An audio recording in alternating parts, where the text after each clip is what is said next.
Mummy આજ તો સાદું સિમ્પલ અને ટેસ્ટી ભોજન બનાવ્યું. દાળ ભાત શાક રોટલી ઓનલી. બરાબર.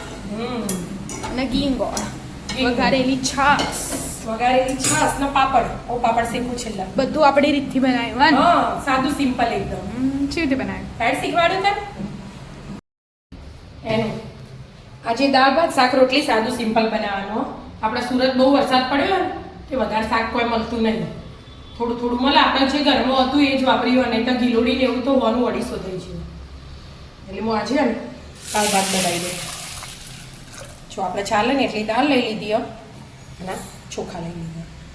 એના ભાત બનશે એટલે દાળ ભાત કહેવાય.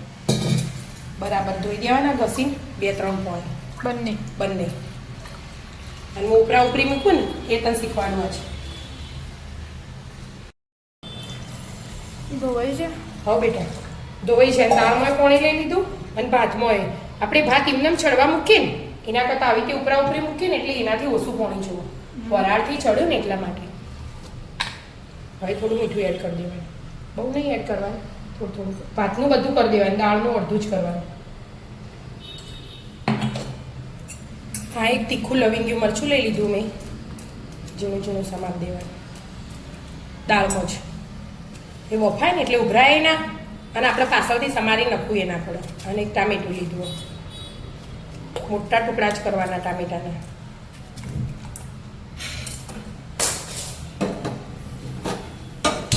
ગેસ ઉપર મૂકી દેવાના આવી રીતે. પછી આની ઉપર તોણાવાળું સીબું ઢોકી દેવાનું. પછી આ ભાત મૂકી દેવાના.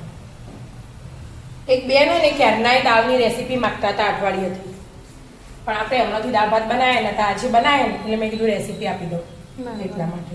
અને હવે આ એક્સ્ટ્રા હોય ને જે આના માપ આવે ને એવી તપેલી લેવાની અને આવી રીતે મૂકી દેવાના. ઘડીક વાર ફૂલ રાખવાનો અને પછી ગેસ એકદમ ધીમો કરી દેવાનો.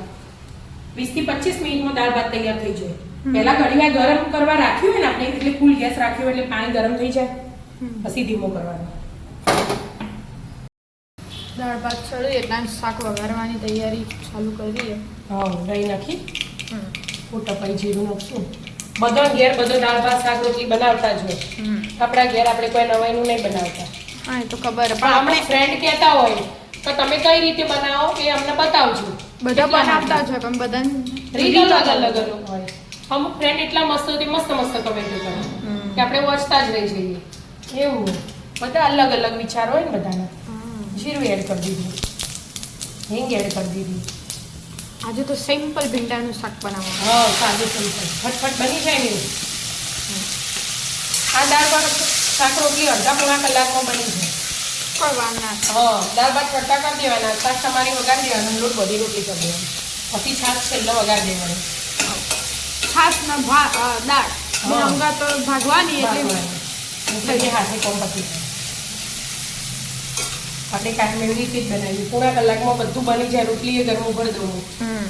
તમે કોલેજ જતા ને એટલે કોઈ ઘેર હોય જ ના એટલે મારે ક્લીન કરવાનું હોય. એટલે આ તો હમણાંથી તું ઘેર હોય એટલે થોડુંક કચરા પોતું વાસણ કપડો કરાવો.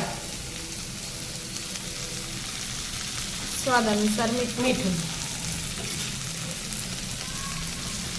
મરચું. મેં લીલા સમારો હોય તો ગ્રીન કલરનું બનાવો તો લાલ નહીં નાખવાનું. એકલા લીલા નાખવાના. પણ આપણા ઘરમાં લાલ કલરનું ગમવા બધાને એટલે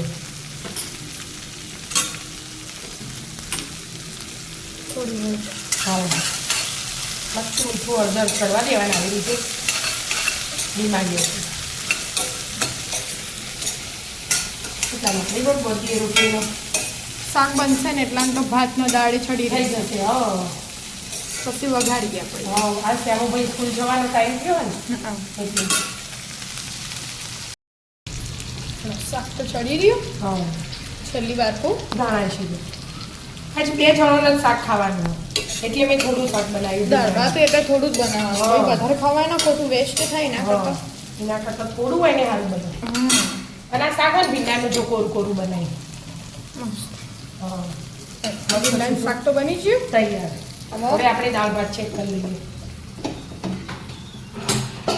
ઘડી રહીને ઢોકું ગરમ શાક ઢંકાઈ નથી. ચડી જ રહેવું.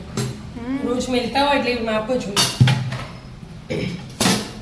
ફ્રેન્ડ કમેન્ટ કરીને કહેજો કે કોણ કોણ આવી રીતે દાળ ભાત બનાવો ઉપરા ઉપરી. થઈ જ જાય, મસ્ત ભાત થઈ અને જાય. અરે ભાત એકદમ છૂટા છૂટા મસ્ત બને.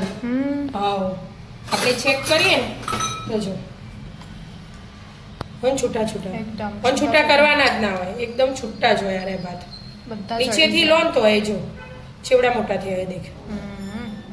અને મસ્ત મીઠા મીઠા લાગે. મીઠા લાગે. એમના મેં ખવાય. વરાળથી ચડે ને એટલે મીઠા જ લાગે. આપણે બાફી એવું થઈ જાય ને દાળ એ કમ્પ્લીટ થઈ જાય. હવે બીજી તકલીફ લઈ લેવાની આ ઉપર ઢોકી અને મસાલા કરી દેવાના આમાં. જાડી પટલી તો આપણે જેવી ખાવી હોય ને એટલું પાણી એડ કરવાનું. હળદર એડ કરી દીધી, લાલ મરચું કલર માટે, ધાણા જીરું અને મીઠું આપણે નાખી દઉં. ખબર હે બાપ તો થોડુંક એટલે આ થોડુંક જ નાખવાનું, બસ આટલું જ. બ્રેન્ડર ફેરવી દો. અને હવે પાણી એડ કરીને બ્લેન્ડર ફેરવી દેવાનું. બરાબર, જેવી જાડી પટ્ટી રાખવી હોય એટલું પાણી એડ કરો. હા એક બાજુ દાળ ઉકળતી કરી દીધી બાકી. હા અને એમાં ગોળ એડ કરી દેવાનો ઉકળતી હોય ને એટલે. અને આ છાશ વગાડો એમાં. કોલસો લઈ લીધો અને ઉપર થોડું ઘી એડ કરવાનું. અને તરત જ ઊંધું પાડી દેવાનું. આવી રીતે લોટો નાની તપેલી જે એડ કરવું હોય ને આવી રીતે ઊંધું પાડી દેવાનું. બરાબર. બધા અલગ અલગ રીતે બનાવતા હોય, આપણે આવી રીતે બનાવીએ. 2 સેકન્ડ થઈ જાય. હા બધો ધૂણો અંદર આવી ગયો હશે કે અહીંયા જોઈએ ને એટલે ગરમ લાગવું જોઈએ. આવી ગયો ને. અને આપણે જે જીરું મીઠું હોય ને એની અડધી ચમચી ધૂણો બહાર નીકળવો ના જોઈએ, બસ ખાલી એટલું ધ્યાન રાખવાનું. પણ છાશ તો મેં ભાગીને તપેલી ભરી દીધી. બરાબર. મસ્ત જાવડીને એડ કરવાની, થોડુંક જ ખોલવાનું. ધૂણો બહાર ના આવી જવો જોવો. અડધી રેડ દેવાની, આવી રીતે 10 મિનિટ રહેવા દેવાની. પછી બધી એડ કરી દેવાની એટલે એડ કરવા એટલે ધોળો આવી જાય. એટલે વઘારેલી મસ્ત ટેસ્ટ આવે. આ રહી સાસ બહુ મસ્ત લાગે. મસ્ત લાગે. આપણા ઘરમાં બધાને ભાવે. બધા નારીએ ભાવે. વઘાર મૂક્યો હા દાળ માટે. દાળ માટે રાઈ એડ કરી દીધી.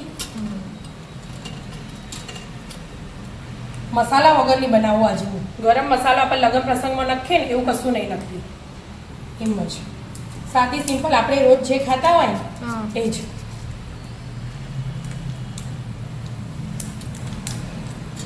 ફૂટી. હા થોડુંક જીરું એડ કરી દેવાનું, હિંગ એડ કરી દેવાનું, ગેસ બંધ કરી દેવાનો. લાલ મરચું તજ નાખ્યા. હા અને મીઠું લીમડો એડ કરી દેવાનું. હવે આ